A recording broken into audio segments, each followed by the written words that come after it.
You know, this topic of talent, I think, is one that we could probably talk about for a long, long period of time, because our businesses collectively are nothing without our talent. Where do you guys find your talents? How do you kind of attract talents to your company? Because maybe just like switching the old fixed income guys to alternative experts now, but what's the solution? Yeah. So probably I can start. It's a good question, especially for a small company like FERI sitting in Bad Homburg, where all old people live, more or less. So the problem is really how to get these young talents and how to get them attracted to a company where we know that we have to have home office right now.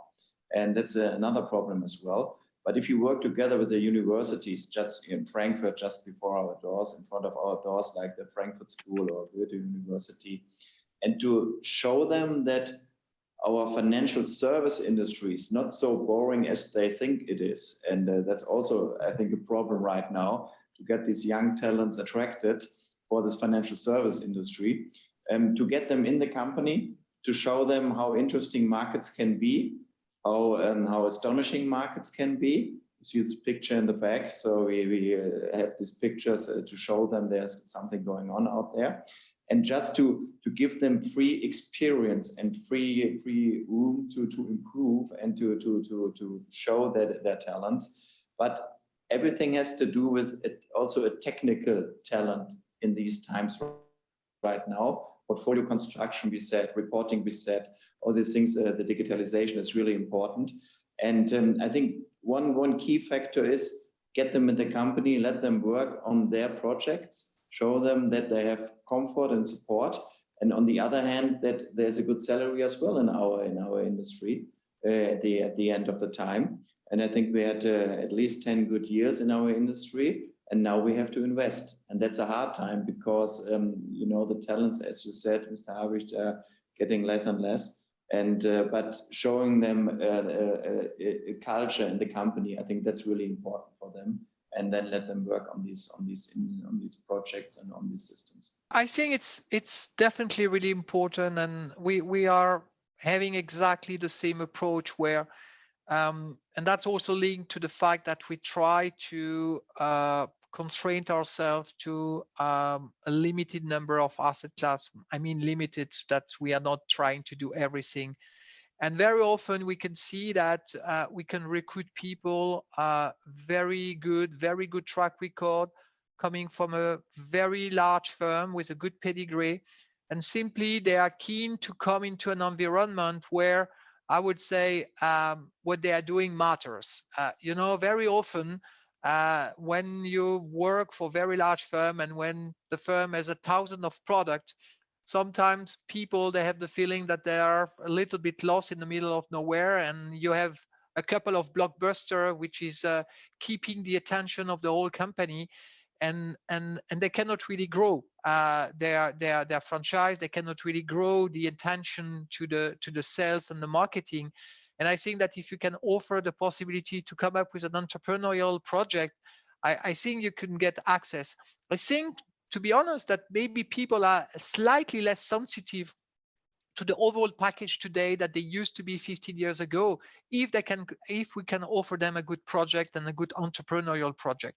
I think they're ready. We have seen people coming from large firm when they even come for slightly less, but with the possibility to build their entrepreneurial project and support it over a period of time, which is enough for them. We have seen some impressive numbers by some headhunters and some agencies telling us that a lot of people do think about changing jobs, and I think it's very, as Marcel said, I think it's very important to give them responsibility and to trust them at an early point in time, and not talk about you can be part of that project and part of that. Really, transfer responsibility. This is what they are looking for. And secondly, I think it's pay has to be okay.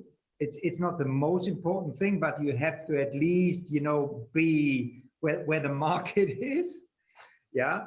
On top of that, you have to create a good environment which is stable, and delivers revenues even in the next year, even when markets are a bit more choppy. And work-life balance should be fine. So this is at least what I experienced is the next generation or the younger people are focusing on, because they are now used for at least the last 2 years to have time with their family, and they managed, to do it from their home. So I think, what I hear is, this 100% going back to the office may not sound that interesting. Okay, not every 5 days at home, I agree, but so you should be able to offer a good mix of, team collaborative spirit, and at the same time to offer some leeways where they find their quality time with their family. And last but not least, and yes, I mean, there are some hot spots out there when, looking at some markets. For example, we are looking for someone in London who is a researcher of, like this profile is looking for a researcher of illiquid alternatives. I mean, it's so hard to find them because I have the feeling everyone is looking for this kind of people. So, I mean, what can you do? Pay this, huge, salary there, or maybe, think about different locations, or, even go out and look for more junior people from different universities, not going to the business universities, maybe going to the TUs, the technician universities, or informatic guys. I think cross-sector you have to find or to look in the future. I think, Björn, the worst thing is to find a risk manager in Luxembourg. So that's probably the most expensive thing you can look for right now. Okay. This topic of talent, I think, is one that we could probably talk about for a long, long period of time, because our businesses collectively are nothing without our talent. Our talent goes up and down the elevators every night, and without them, we don't have a lot of machinery or capital investments and the like. It's all about our people. What we spend a lot of time on, and by no means do I suggest that we are sticking a stake in the ground and declaring victory, because this is one of those types of topics that I think you're constantly trying to improve. But we spend a lot of time thinking about our culture as an organization. What do we stand for? What do we, how do we want our employees to feel when they come in the doors each and every day? And one of the things that is interesting about the PGIM model is this idea of this multi-boutique structure, because it's hard enough to have a culture within a particular asset class where people can bond and think about that asset class solely. But it's, in our view, it's really hard when you start to bring in every asset class there is. So if you were to go to our equity affiliate, that office space feels very different than when you go to our fixed income trading floor, which is a massive type of trading floor, versus the feel that you get when you go into a real estate operation and direct real estate.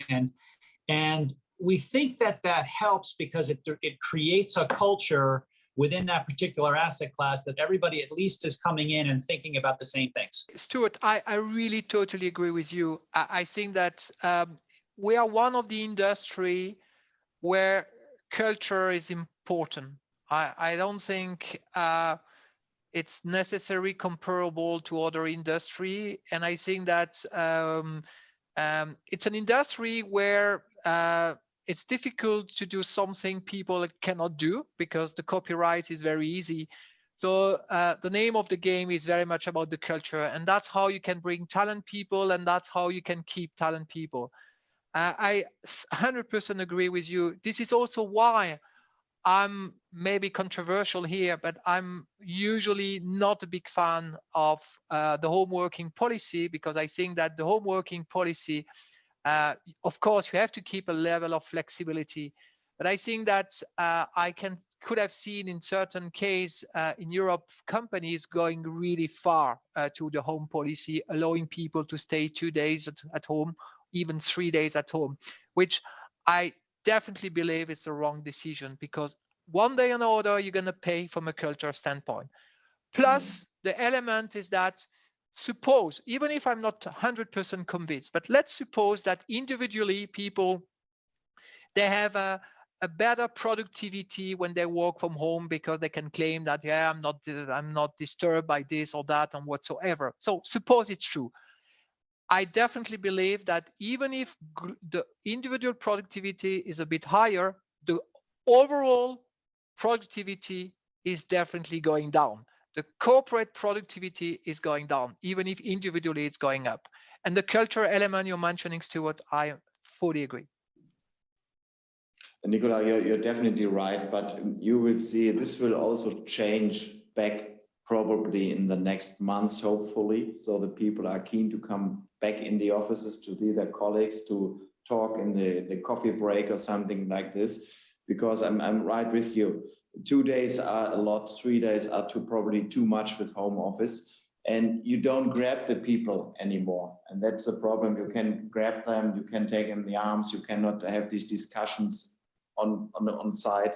And so this can be a problem for us. And we only live with talents and people. You have nothing else to deliver.